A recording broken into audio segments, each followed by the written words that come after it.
What's up, guys? Welcome back to my channel. Long time no see. We will get into all of that in another video, but I'm here today to refocus my channel a little bit. I decided to reorganize and do some things. I am very passionate about social media management and people starting their own businesses. And I feel like when I was trying to start my businesses, I have a second business now. When I tried to start them, it was so many questions that I had and nobody was really willing to like help me get the answers to those questions, or I had to do all the research myself. And I just want to give back to people and kind of walk them step by step of like what you need to do to start a business. Mind you, every state, country, region, whatever is different.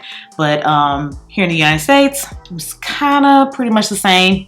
So for all my North American folks, like this is for you. So I'm doing a 5-part series, like launching your business in 5 steps, what you need to research, all the way to like social media type stuff. So I hope you guys will enjoy it. If you're interested in that kind of stuff, go ahead and subscribe to my channel. That way you don't miss when I upload. I'm going to try to upload these once a week, and then I'll upload like some fun content on the other half of the week. So let's go ahead and jump right into it. So in this video, we're just going to be talking about the first step. And the first step is market research. You're going to have to research everything that you need in regards to your business. But sometimes we don't know what exactly we need to be researching. Like, what am I looking for? What do I not need? So I'm here to break down what I think. Mind you, you can take what you need, leave what you don't. And if you feel like I forgot something, of course, you can leave it in the comments. If you're a business owner and you have some things that you feel like, hey, this should definitely be on the list, that is totally fine. I'm not perfect. I'm just giving you my personal route and how I started my businesses. So the first thing you need to research in regards to your business is going to be materials needed. I know that sounds like a no-brainer, but sometimes in business, like when you are doing your research about the materials needed, you're looking at the surface materials. And then sometimes it might be that one little thing, like if you're making t-shirts with a Cricut machine, and if you're trying to make a specific type of like puff vinyl on the t-shirt and you don't realize that you need a specific vinyl or whatever, I don't know, I don't make t-shirts for that can be like detrimental to your mental health if you're just like missing out on simple stuff like that. So make sure you're researching all the materials needed. Even if you think you don't need them, write it down, because I promise you down the road that one thing you swear you didn't need is going to be the very thing that you need in order to prosper. Second, of course, is startup cost. That actually goes with the things that you need. You can kind of start tallying up, like these are my materials, these are my state and federal fees that I'm going to have to pay, these are my licensing fees, these are the machines that I need to get. Any money that you have to spend, I don't care if it's like, oh, this sheet of paper that I got from Walmart out of this 50 pack, like that 50-cent pack of paper goes towards your cost. So make sure you're adding up everything, because you're going to need it in the long run. Of course, your business name. Now, it sounds like a no-brainer, but it's actually not, because people are like, how do I even research my business name? So there are probably 2 certified ways to research your business, and that is going to your Secretary of State's website, like your state, like mine would be Georgia Secretary of State.gov or whatever. You can go there and research LLCs and things of that nature. You can also go to the U.S. Patent Office, and I will leave I'll put right here what website that is, because I want to say it's USPTO.gov.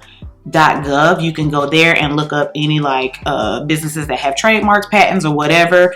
You can look up all of that to make sure that your business name isn't already taken there.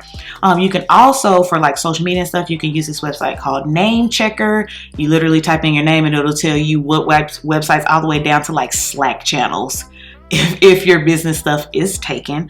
And of course, there's always Google. You can just do a quick Google search, and you know, that's the longer way to kind of do it, but you can always use Google to just do an in-depth search on your business name. The next thing that you need to research is going to be industry facts.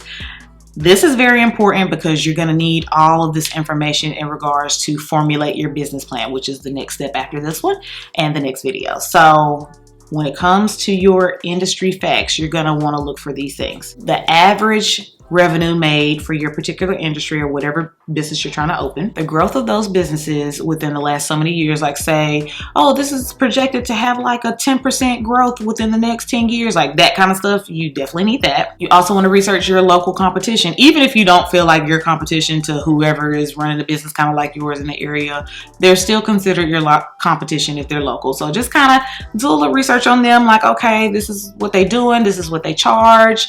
You know, they do these type of discounts, and that way you can kind of formulate how you want to run your business and see what the industry standard is in regards to pricing for your particular business. And these things really aren't hard to find. You can literally type in, like, when I was like looking up social media management stuff, I literally just typed in like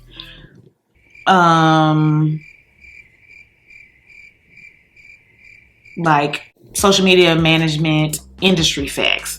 So you want to, whatever you're looking for, industry facts or marketing facts or something like that. Make sure that you have those things, because again, you're going to need those in the next step. Okay, so next is going to be your state and federal government requirements. What is your state and the federal government, as in the United States as a whole, gonna require from you in regards to open this business? I promise you, sometimes it's not just an LLC or business license.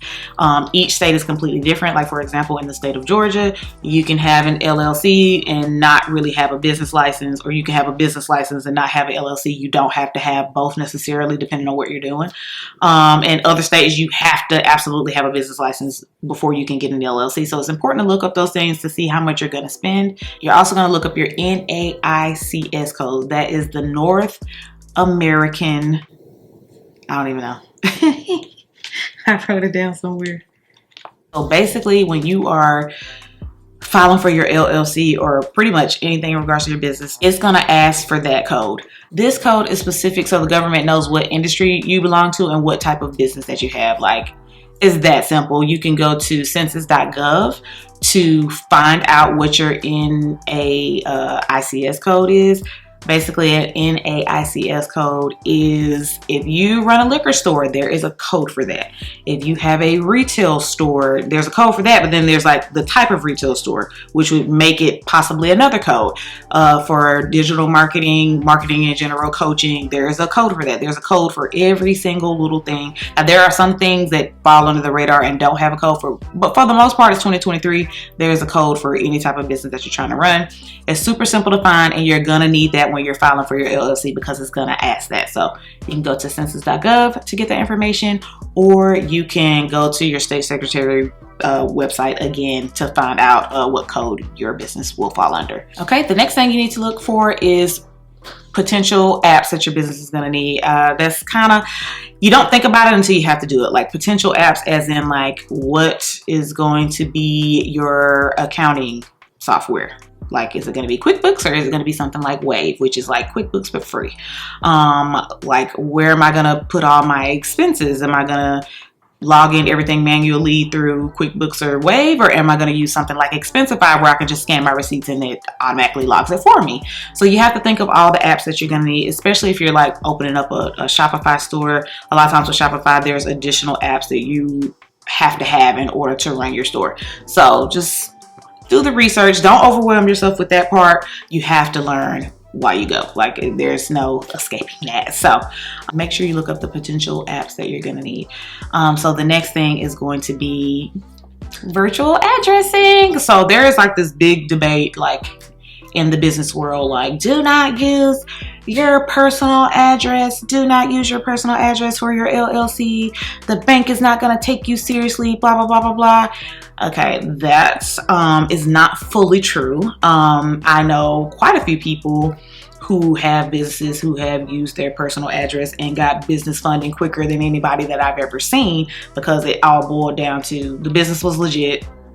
People run businesses from home all the time, and you can use your home address in order to get an LLC. Now, the reason why you don't want to use your home address is, one, some banks might not find it credible. That's not always the case, but that is kind of true. That's why I said it's somewhat true. But also that makes your home public. Like public. Like, you can go and see the LLC and it'll have the address of where the LLC is, and your home will pop up. So with some businesses, I don't know if you want your home to be public like that. So there are other options like virtual addressing. You can look up different options. The only thing with virtual addressing, that is something that you have to pay for, and all business addresses do not work for LLC, so you have to be very careful with that. For the most part, I don't know any that I've particularly used myself. If I find them, I'll just list them right here for you to kind of check out. But most of those like virtual business addresses, like they're charging like $50 to $100 a month just to like use the business address. So think about that long and hard, and think that that is money that is going up front, because you have to have that before you get the LLC. But I mean, you can do it after the fact, but you know, there's a lot of paperwork and fees that you gotta kind of worry about. So think about that. Next, you're going to research business banking and payment processing. So basically, your business banking, I have a TikTok that lists like 3 business banks that are good for beginners, that have no fees, no minimum deposits or 0 deposits, and blah, blah, blah, blah, blah. Like I have a TikTok on them, and I'll probably just list them here as well. You know, research your business banking. All banks aren't made the same, and a lot of times with whoever you bank with, you're automatically like, oh, I just want to open up an account with them. But I advise you to go look out, because there are better options out there for you, especially as a beginner entrepreneur. So just keep that in mind. As far as business processor, a business processor is basically what people are going to use to pay you. Like, for example, like Stripe is a business processor. PayPal is a business processor. So basically, like, you're getting money from people, but through a third party. That is absolutely needed if you're taking funds from people. I mean, most businesses are taking funds from people. So definitely look at the different business processors. I personally use Stripe. Also, some website hosting automatically come with it. For example, Shopify already has its own payment processing system, so you wouldn't need an additional one for Shopify, if that makes sense. So next, while we're talking about Shopify, you're gonna want to research different web hosts. Not all web hosts are made the same. I know the first thing that people want to do when they start their business, they want to run to Wix, and they want to run to Squarespace, and they want to run to Shopify, and just spend money and end up not even liking what they have. So I would say, when it comes to different web hosts, look at different ones. Most of them have a 7-day free trial, 14-day, 30-day. It just depends. I would say, you know, try that free trial out first and go from there. I personally like GoDaddy. I use GoDaddy. GoDaddy is not going to be the perfect solution for everybody, but I like GoDaddy because when I was actually building out my website, which I've done this before, this isn't my first website that I've built out. I've done quite a few, and for some people, but particularly with GoDaddy, when it came to like search engine optimization, like it literally walked me through step by step, like, hey, you need to add this many keywords, hey, you need to do that. And I thought that that was really, really fun, and they're really super affordable, and they're probably like the #1 out there right now, other than like Square. So yeah, do your research when it comes to that, as well as your website domain. Your domain, a lot of people go straight through the website hosts like GoDaddy, Wix, or whatever to get their domain, but